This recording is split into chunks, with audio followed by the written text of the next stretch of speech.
This is Macro Analytics, delivering frank conversations on global macroeconomics and market analysis outside the mainstream, featuring discussions and debates between Gordon T. Long, publisher and editor of GordonTLong.com, and his guests. The content of this discussion is strictly the opinion of the participants. It is in no way a solicitation for business, nor is it to be considered investment advice of any sort. Always consult a registered investment advisor before making any investment decision. These discussions are extremely hard-hitting and terribly frank, and parental discretion is advised. Now, on to the show.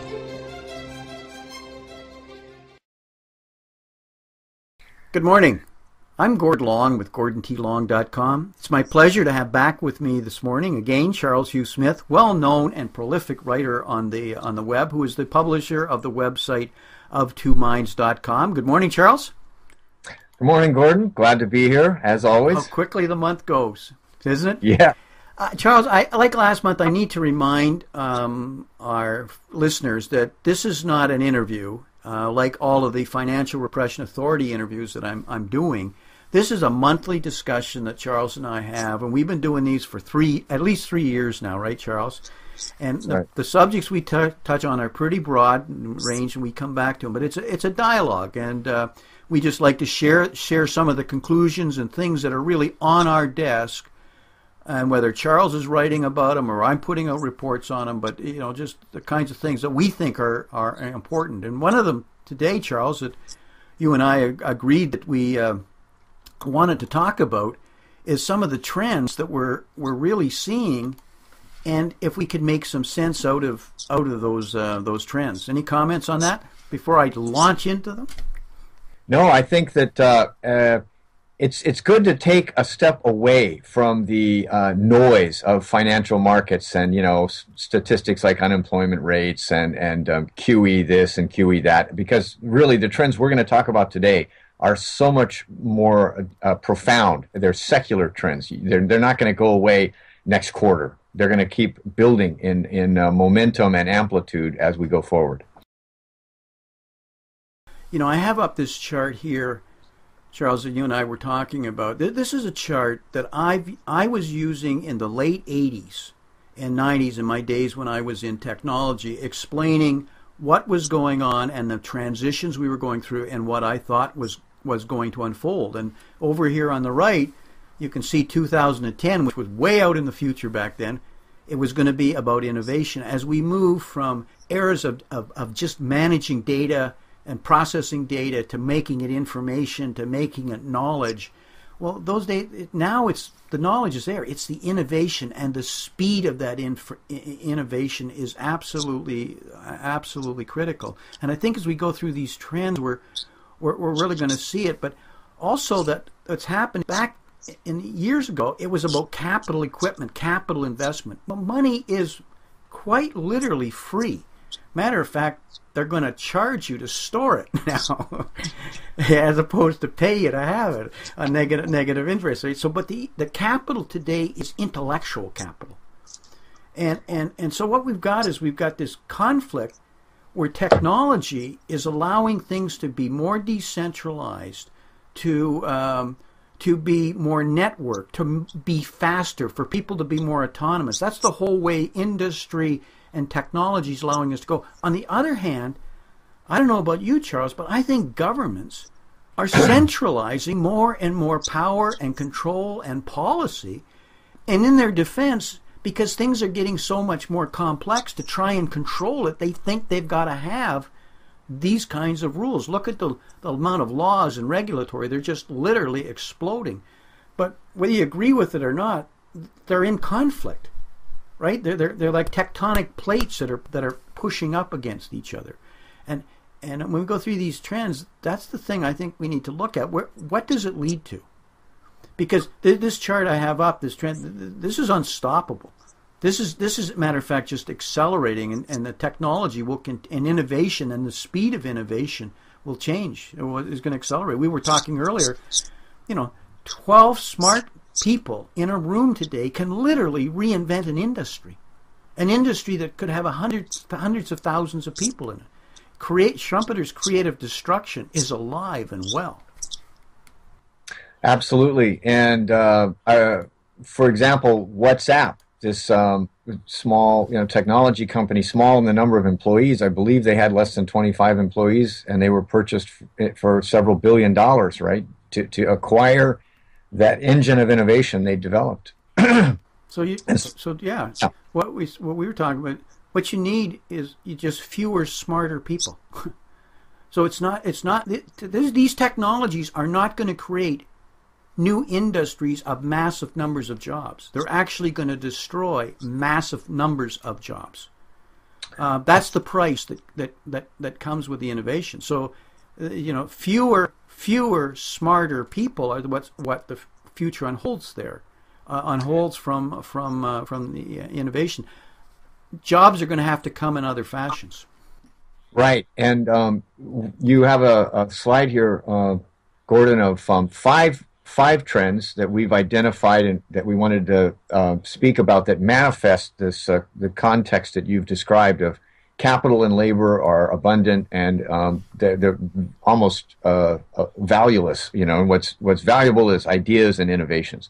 So we have number one is web-powered business models, and this is one example of the decentralization you were talking about.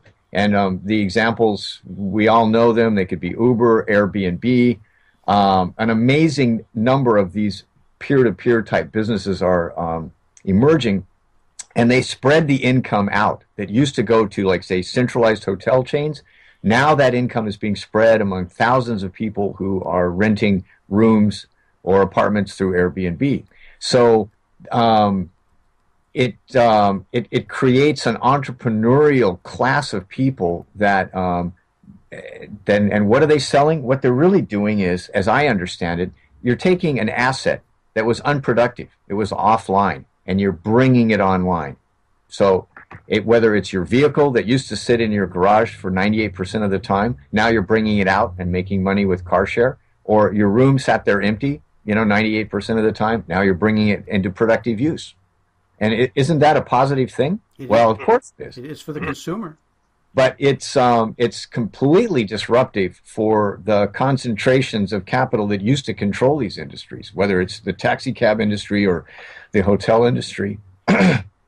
There's even a business where people are, some guy is setting the same thing up for bicycles, so that if you're a visitor to a town, you want to rent a bicycle, then there's a website you can go to and scroll through the bike you want and rent it for $5 or $10 a day from an individual who has an extra bike. I'm not going to try and pick on the government, but who it's bad for is government licensing, government fees, government taxes, because all of these things are reducing the cost.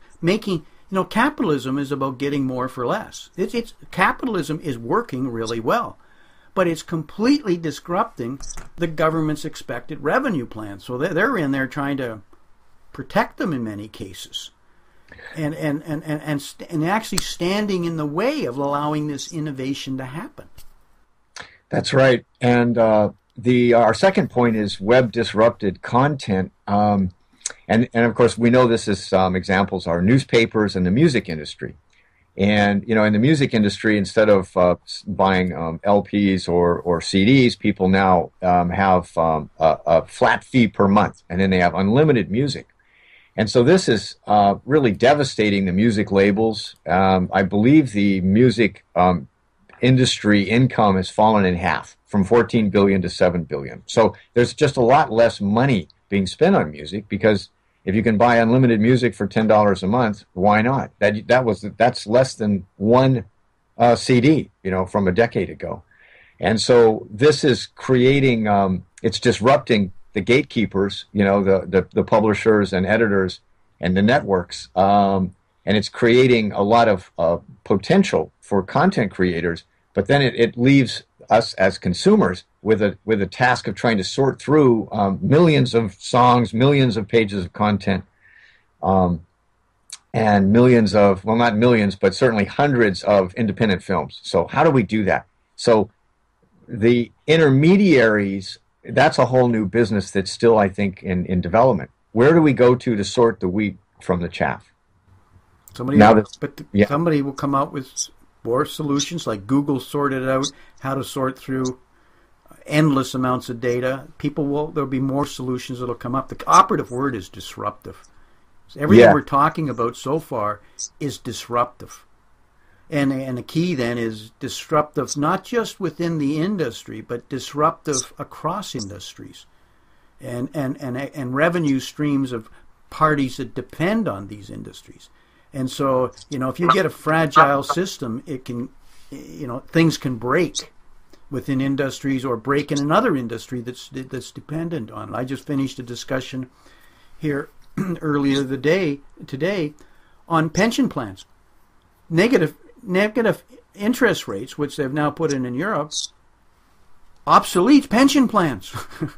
Their business model just went poof. Now, they're obviously not going to go poof, but how do they survive? Well, those are the kinds of things that are happening right now in real time. Right, and another couple technical, technical and tectonic shifts are in our third example, which is the throwaway society. With technology advancing, certain things last a lot longer now, like automobiles. It used to be you'd have to buy a car every 3 or 4 or 5 years because the other one was starting to get so expensive to repair, the old one. Well, now you can buy a car that will last 10, 15, even 20 years without major maintenance. And so there's that tectonic plate, but on the other side, we have so many things that are made by robots in factories that are optimized for production, not for repair, that you can't repair a lot of the household appliances anymore, or there's a motherboard basically that costs almost as much as a new appliance. And so we have to ask if that's a smart thing. I mean, it may make sense financially, but does filling up our landfills with stuff that, if it were made a different way, would last 2 or 3 or 4 or 5 times longer? And so as income declines, we have to wonder if this is a trend that's going to last, the throwaway society. I mean, you probably have a bunch of examples in your own life of stuff that used to last longer and used to be repairable that now can't be repaired and has a very short product life.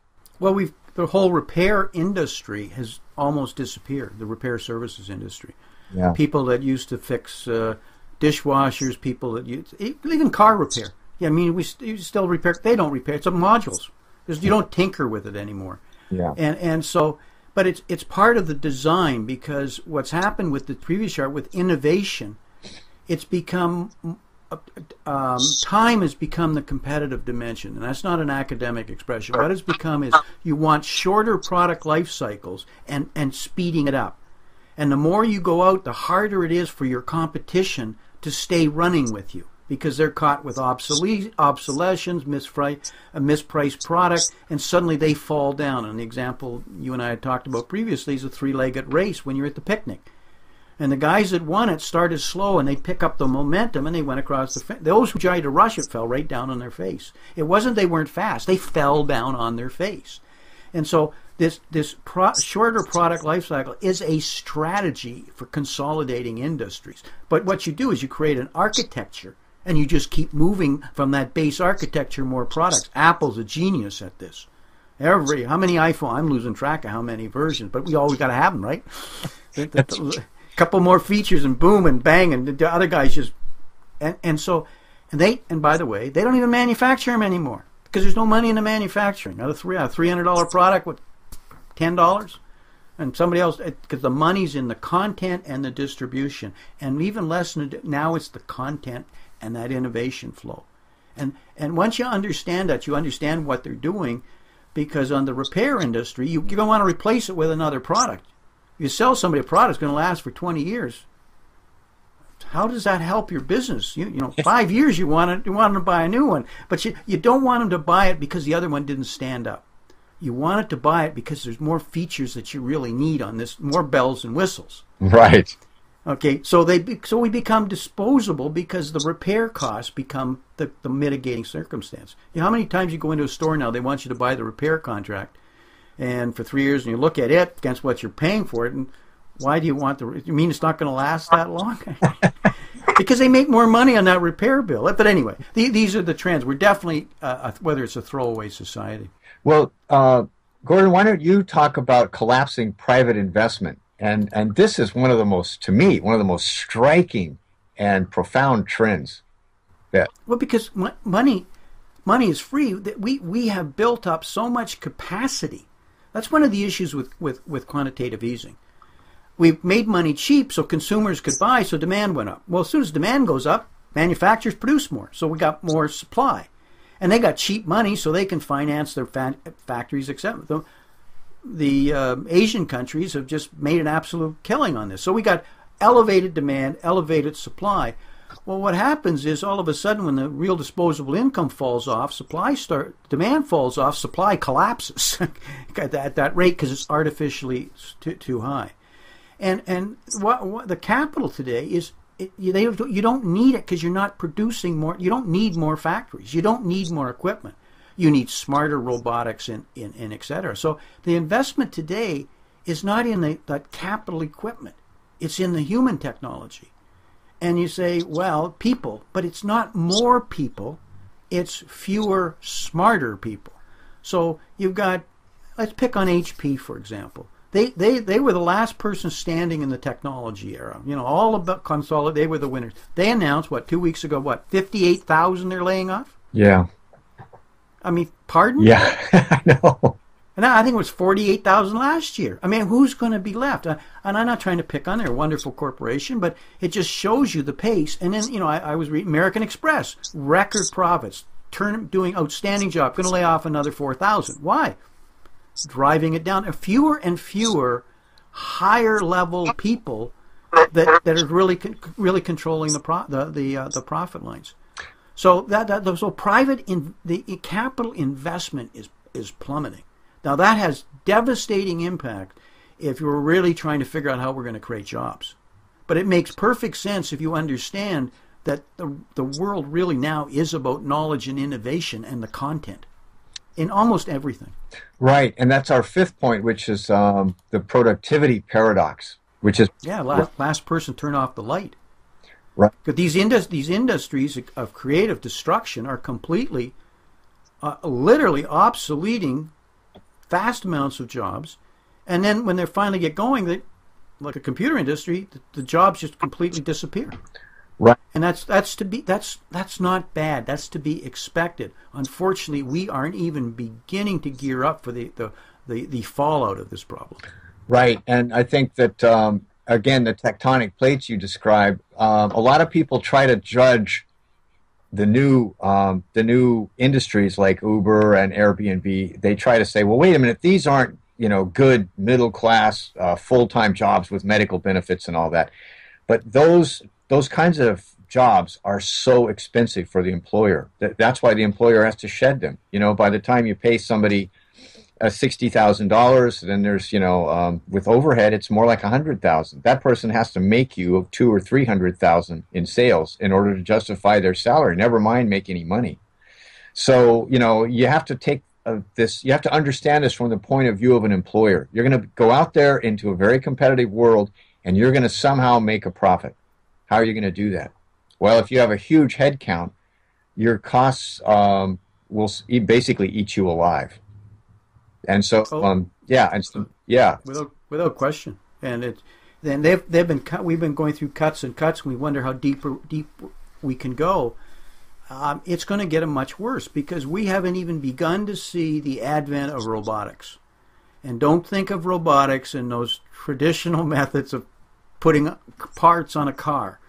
We're talking about robotics that are coming through the form of everything's going to be networked on the internet and devices that allow you to shop easier, how retailing's done. It's waves of coming, which is going to reinvent the retail industry, which is a big employer. Okay, and a lot of these industries are going to cut more jobs. But where does this lead, Charles? I think a lot of our listeners say, "Yep, familiar, see it all that's happening, can see that trend." But what's at the end of the road? And this is leading to a really big problem because this concept of fragility. That's right. And can you talk to that? Well, and you have a great slide here, and it says disruption strengthens robust decentralized systems but causes centralized fragile systems to fail.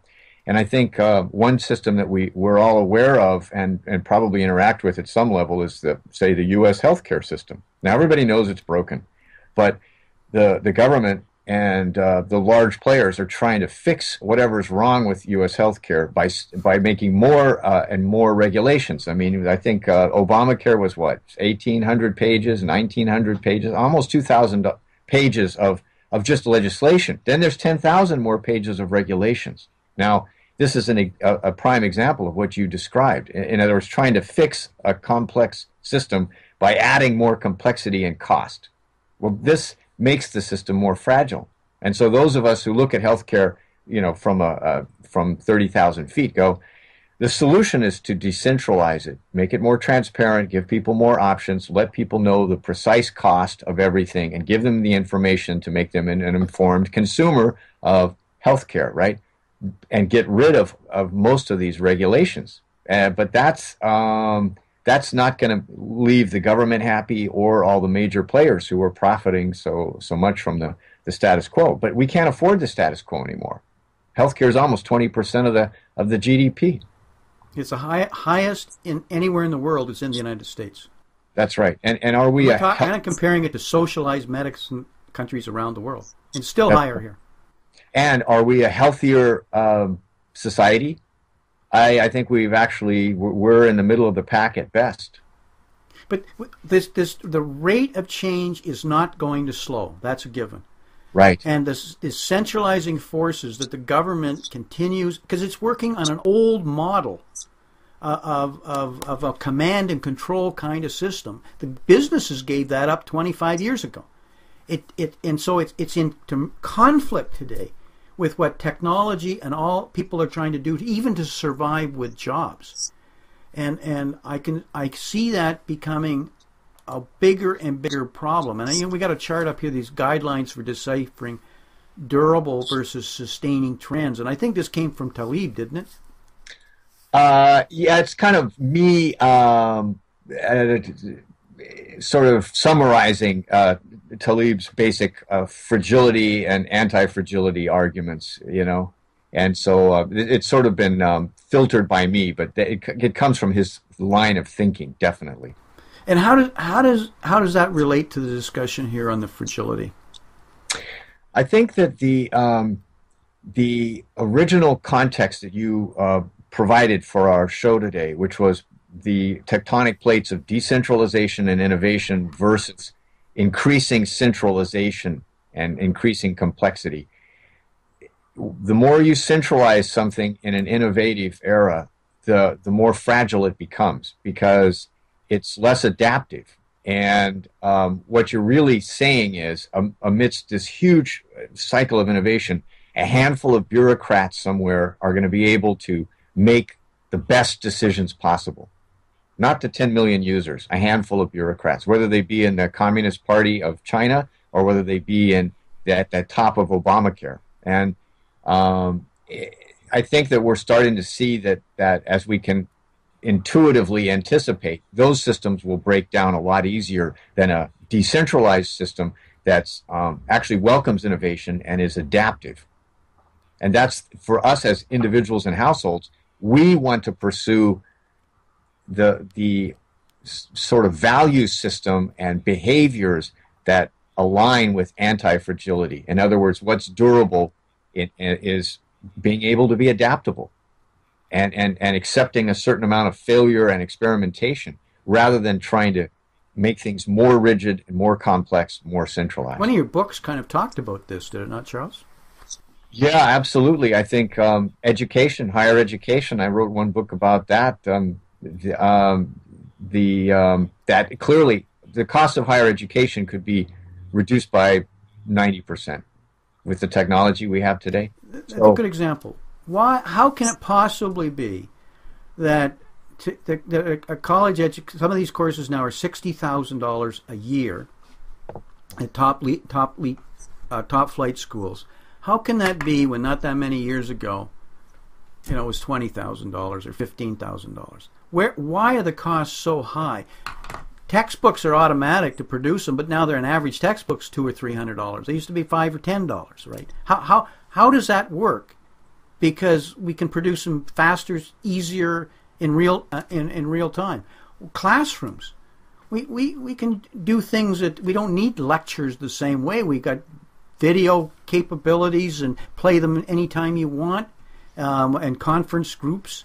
The technology allows you to completely reinvent education and drive the costs down, not up, because we're using an old, broken model for education that's based on them being research institutions, and the funding comes from research monies, as opposed to really living off the tuition element of them. So it's a lot of these changes that we're talking about are in conflict, and so I think over the next 10 years, the turmoil that we're going to see, social consequences of these policies, there's going to be a lot of frustration.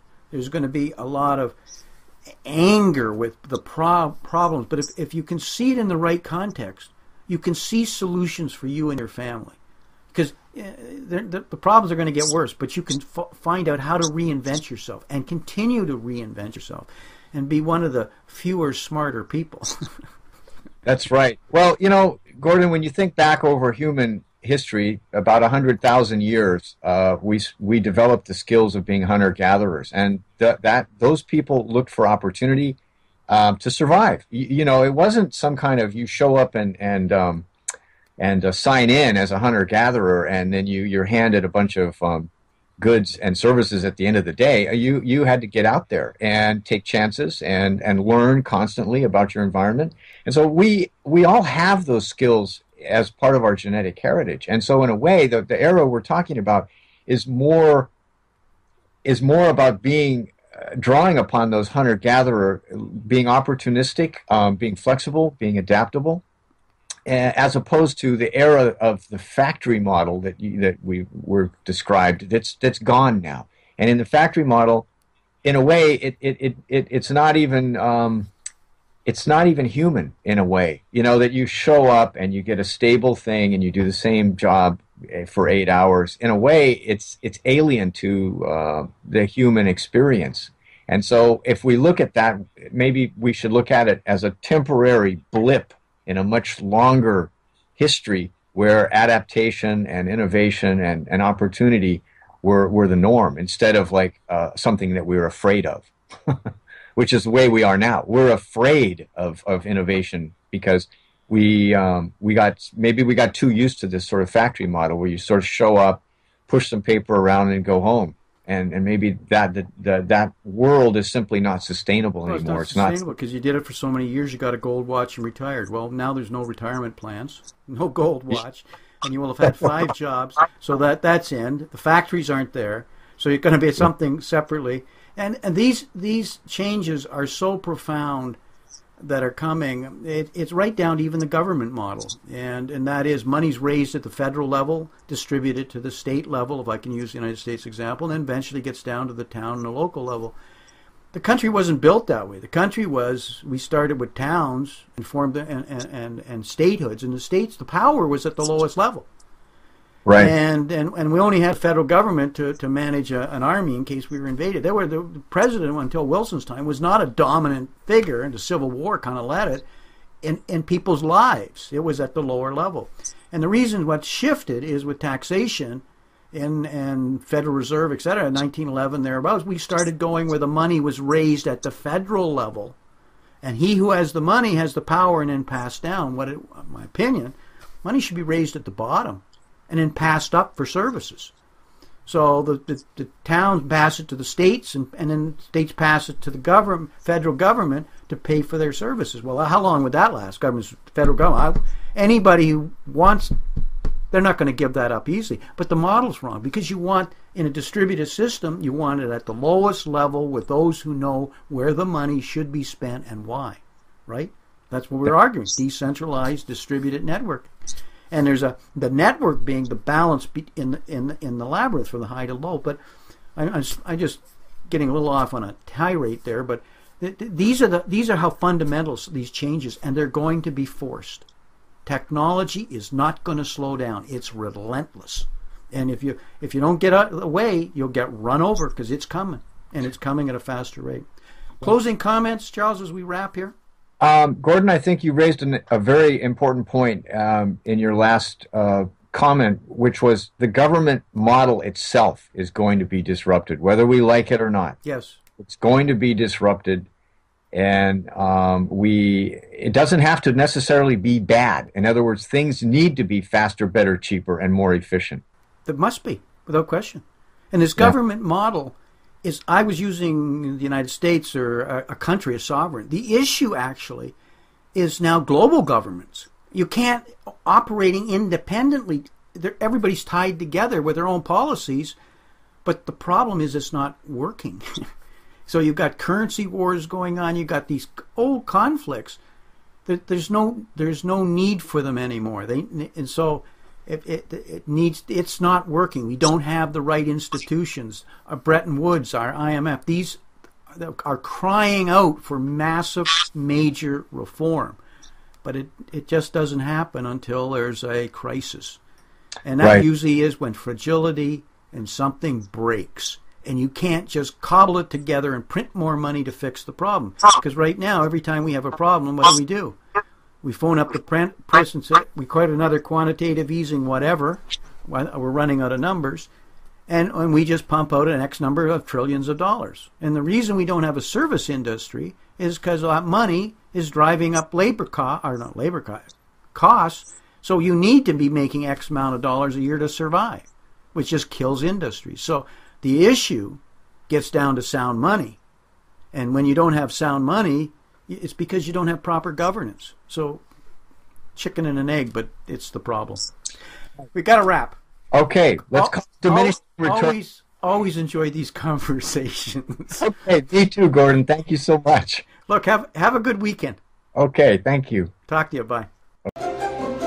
This has been Gordon T. Long, editor and publisher of GordonTLong.com. New recordings are posted regularly and can be found at GordonTLong.com. New show notifications are available through RSS feed, iTunes, and other social networking venues at GordonTLong.com.